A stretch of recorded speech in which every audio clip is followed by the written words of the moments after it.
Daniel Carter had never faced anything unusual in his life. He was a straightforward man.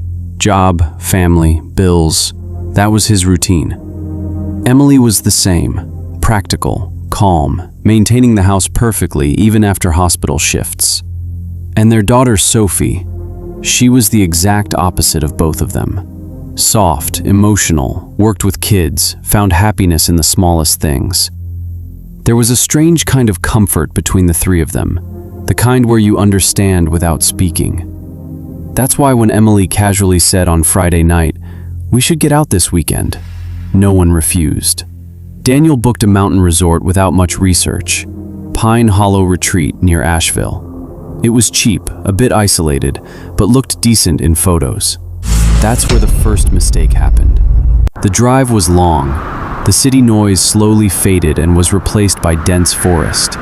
The road kept getting narrower, the signal disappeared, and when they finally reached the resort, the place looked exactly like something out of a cheap horror movie. Slightly old, too quiet, and unnecessarily empty. At the reception, an old man was sitting.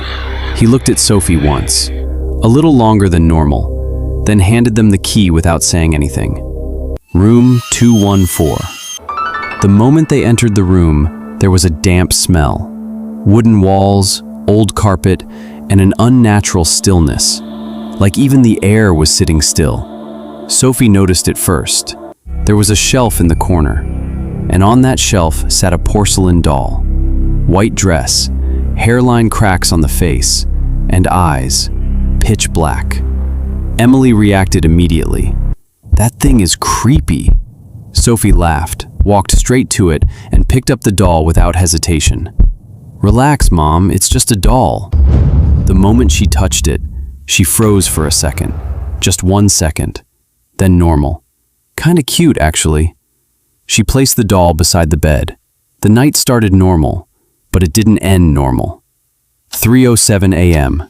Sophie's eyes suddenly opened. The room was dead silent. Then slowly, the sound of the wooden floor. Creak, creak. Like someone was walking slowly. Her eyes adjusted. The shelf was empty. The doll was not there anymore. It was sitting on the floor near her bed, facing her. By morning, Sophie didn't tell anyone anything, but she had changed. Didn't eat breakfast, talked less. Her eyes looked heavy. Emily asked, "Did you move the doll last night?" Sophie answered directly, "No. Did you?" No one had. They canceled the trip that same day, and their biggest mistake, they brought the doll with them. As soon as they got home, things started getting worse. At first, subtle. Sophie began avoiding food, then bathroom accidents. A 25-year-old girl, wetting the bed without reason, then random laughing. So strange, so out of place, that it made you uncomfortable. Daniel got irritated. He thought it was stress or a mental issue. Emily felt uneasy, but couldn't understand why. Then came the night when everything broke. 2:30 a.m. A sound came from the kitchen, like someone was chewing. Emily thought Sophie had gone down for water. She went downstairs, turned on the lights, and froze. Sophie was sitting on the floor. The fridge was open. There was raw beef in her hand.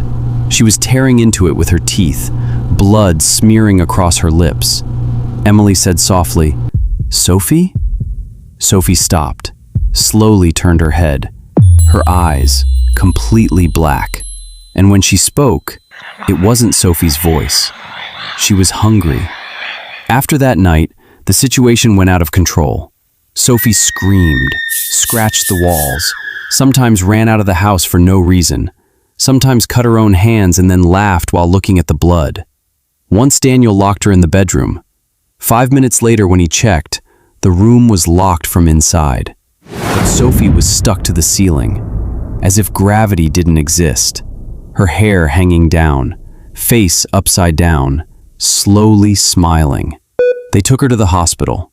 Diagnosis: severe psychotic break. Medication: no effect. Sedation: failed. A nurse later quietly told Emily, "She talks, but it sounds like someone else is speaking through her." Emily was on the edge of breaking down. That's when her friend gave a name, Father Michael Hayes. Daniel refused at first. Then when he saw his daughter licking her own blood, he gave up. Father Michael came to the house. The moment he saw the doll, his expression changed. Why is this still here?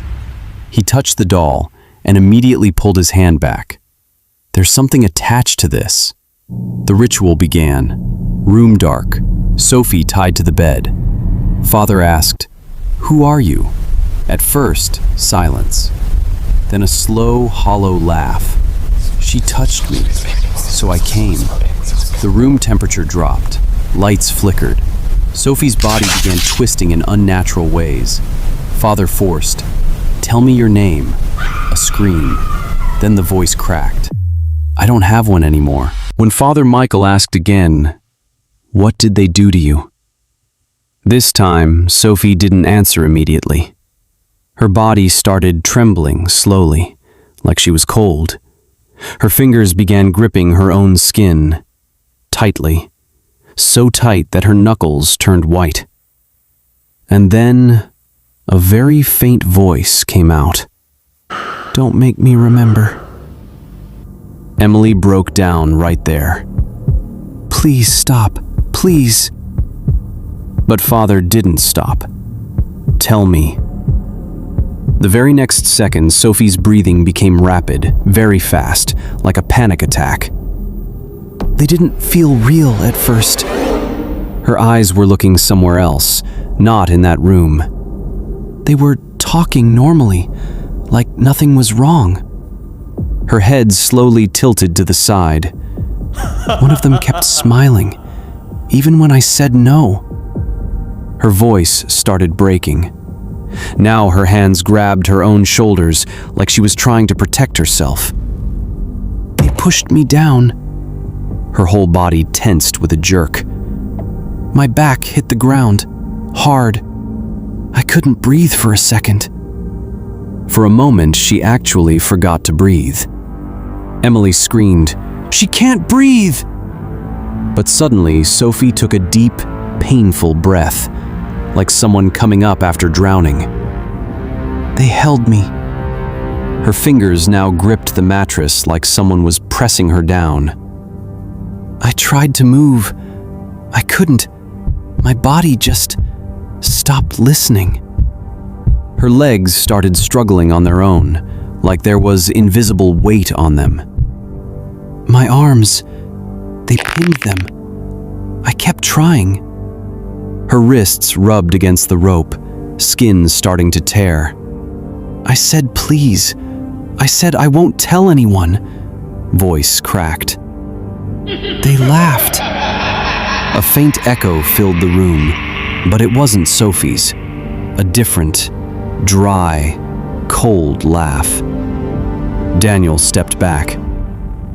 They kept talking to each other, like I wasn't even there. Tears were flowing from her eyes, but her expression was blank. That was worse.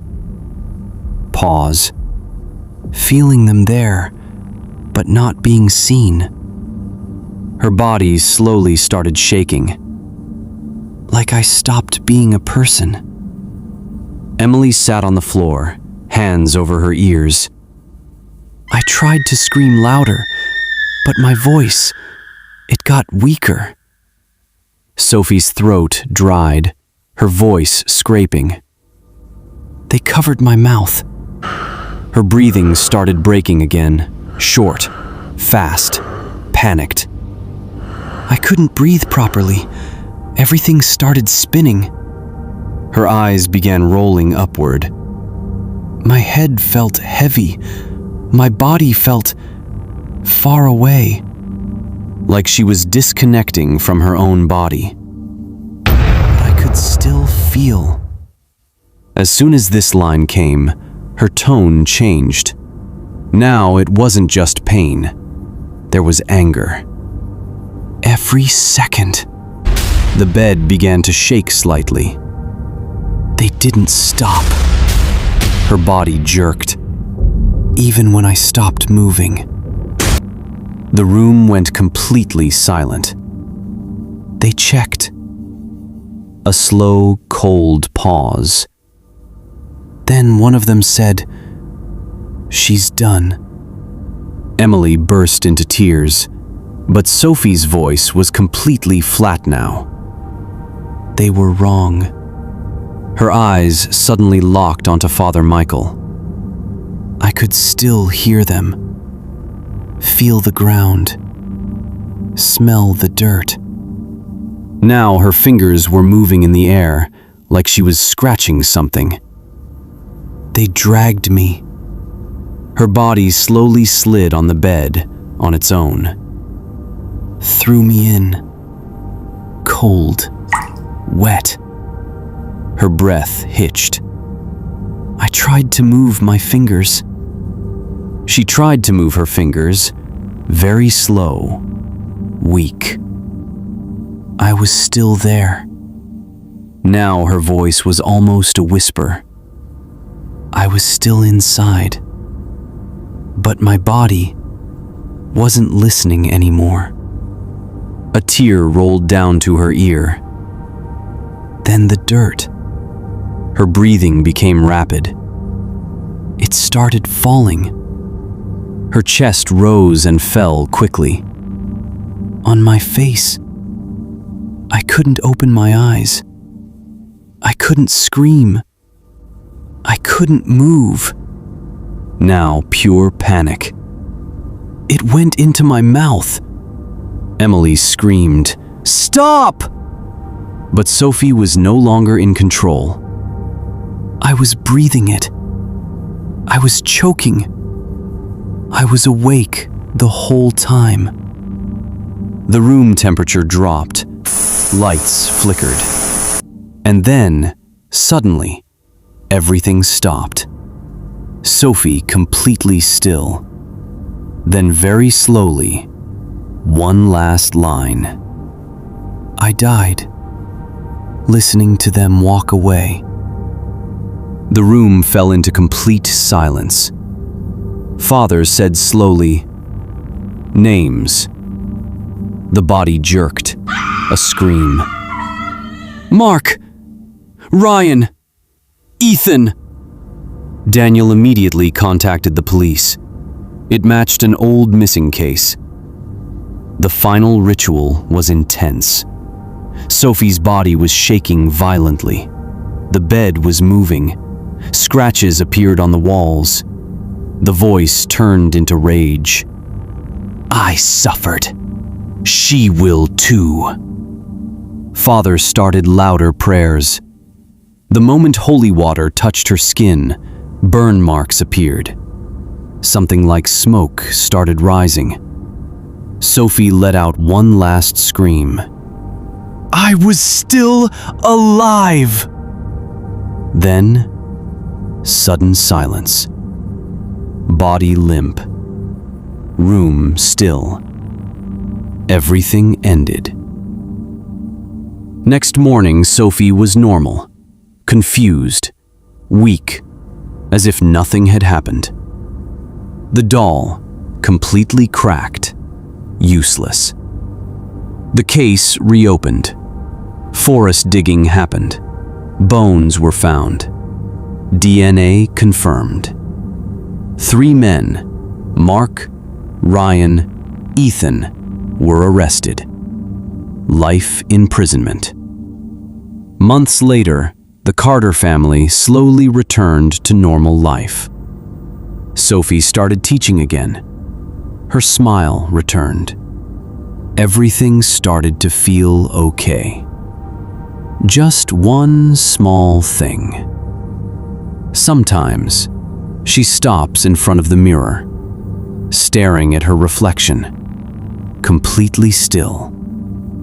And once, Emily clearly heard. Sophie said softly, "She's finally quiet."